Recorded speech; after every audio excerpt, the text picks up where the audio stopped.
What is up, everybody? My name is Faith Gill and welcome to my channel. So we have been doing a series about wedding and wedding planning.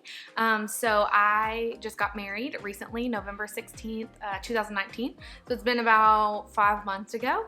And so I kind of want to talk to you guys a little bit about how to save money on your wedding day.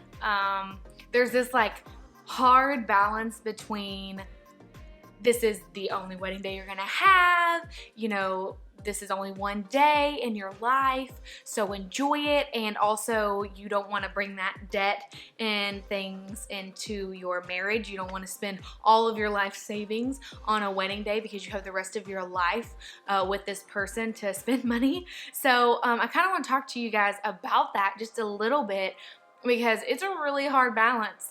So I just have a couple of tips for you guys to take with you when you're getting married. So the first thing I would say is sticking to a budget. So we were grateful enough to have parents that all put in money for our wedding, which was huge. We were so thankful. We still are thankful. And so we all agreed together that we weren't going to spend over our budget. So there was some money put in from each parent and then also from me and Brady, and we just agreed that we weren't going to spend over this amount. And so that was a decision that we made together. That is huge. Going into a wedding, set a budget. So the first thing you need to do to set a budget is, what do you really want? What do you want that day to look like? Do you want it to be outside? Do you want it to be inside? Do you want it to be an evening wedding, or so on and so forth? You need to decide the major things that you want for your wedding. What are the things you have to have, you cannot live without? Like, these are your dream things for your wedding. Do you want good pictures? Do you want a good video? Do you want a party that lasts a while? Things like that are really important. Do you want a large wedding? Do you want a small wedding? Do you want food at your wedding? These are things that you have to decide. And once you decide these things, then you need to set a budget based on those things. And you can't go over it. There were many a times when something would come up and it would be recommended, and yes, it would be really cool, but no, that was not in the budget, and so we didn't do it. I don't regret anything about our wedding day, even though there were things that were not there or were not done. I don't regret that day. It was a beautiful and perfect day the way that it was. So the first thing I would say is sticking to a budget. Picking a budget and sticking to it. Whether your budget is super small or super large, you're gonna have moments where you could go over that budget.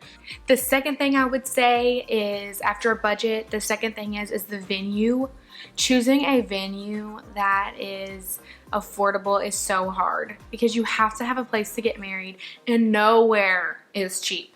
So, you know, that is really hard. In fact, most of the places we looked at were $5,000 to $15,000. That is an expensive part of your budget. That is gonna really hit your budget hard. So I suggest finding a place that fits your dream but is also cheaper. We actually had a free venue. My parents have some land, and so it took a little bit of work. Super grateful for the people that put in the work, but they all came out and made that made that land so beautiful for our wedding, and it was free.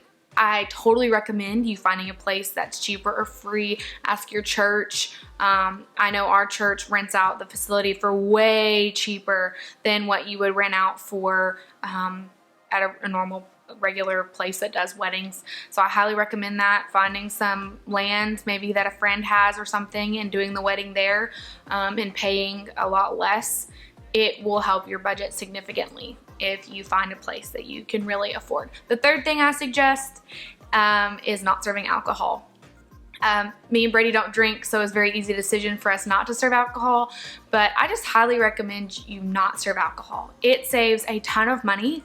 The majority of the places that I saw that will offer and serve alcohol, you're gonna spend $3,000 to $5,000 just to serve alcohol at your wedding. We had tea, we did a hot chocolate bar. I think we did lemonade and water. I would have to ask Andy. She knows more than me. I know we did lemonade because I tasted it, so definitely had lemonade. And so super cheap. That's just something I recommend. The fourth thing is I recommend I did not do, so you know. The fourth thing I recommend is not serving a dinner or lunch or whatever for full meal at your wedding if you're trying to save money.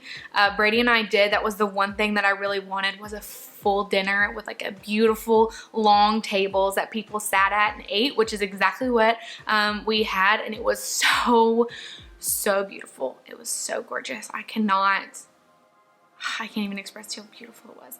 And it was dark outside, and so, oh, it was so beautiful.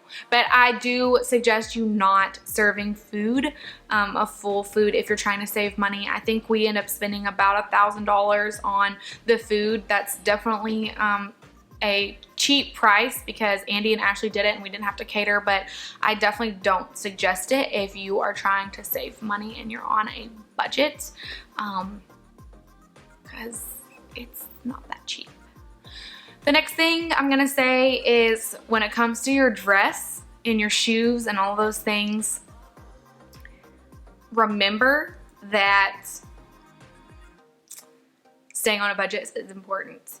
You're only gonna wear this dress once, and yes, it is for your wedding day, but I found a dress in my price range. It was maybe $100 over my price range, and it was gorgeous.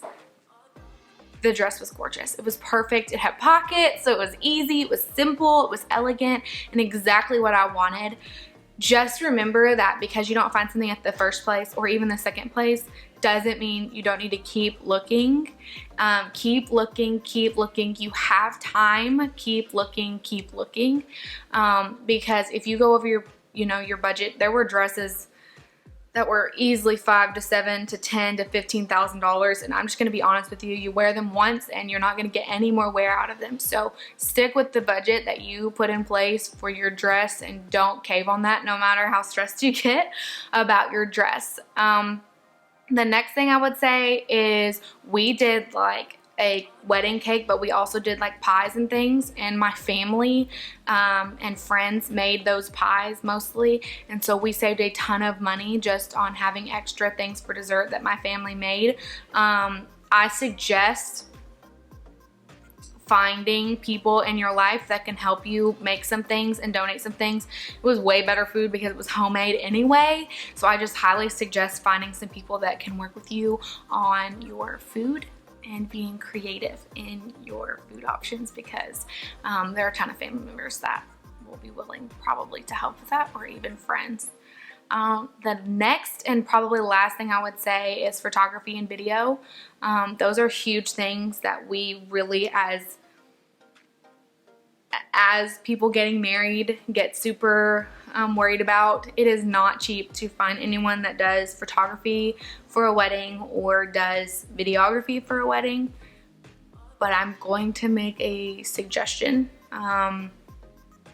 If it's not one of your top 5 things you cannot live without, do not do a videographer. We did not do a videographer, and I don't regret it.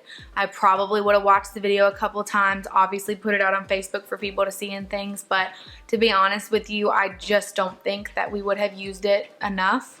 The average videographer was about $1,500 to $3,000, and we haven't needed it. We did have an excellent photographer, and she did an amazing job of such beautiful pictures, and I definitely appreciate that day. I would definitely suggest that getting a couple of people in your life that could take some videos just with their phones and things, so you can remember some of that day through video if you want to, or if someone has a vlogging camera or something like that. Everyone pretty much has one these days, something to take some video of you as you're getting ready and things like that, just to remember that day for the fun that it was. But we don't regret not having a video at all. So if it's not on your top 5 list, I would not do it, to save money and to stick with that budget. It's just important to do that. So anyway, those are like my top 7 tips for how to save money for your wedding. There are tons of tips, so maybe I'll do another video one day, or maybe you can send me a personal message or something like that to find some more tips for saving money for your wedding. But really, we had a perfect wedding, and it was all under the umbrella that we had created, the budget that we wanted. So I just highly suggest it. Anyway, all right, thanks guys for sticking with me. Thanks for watching. Hope that you enjoy this.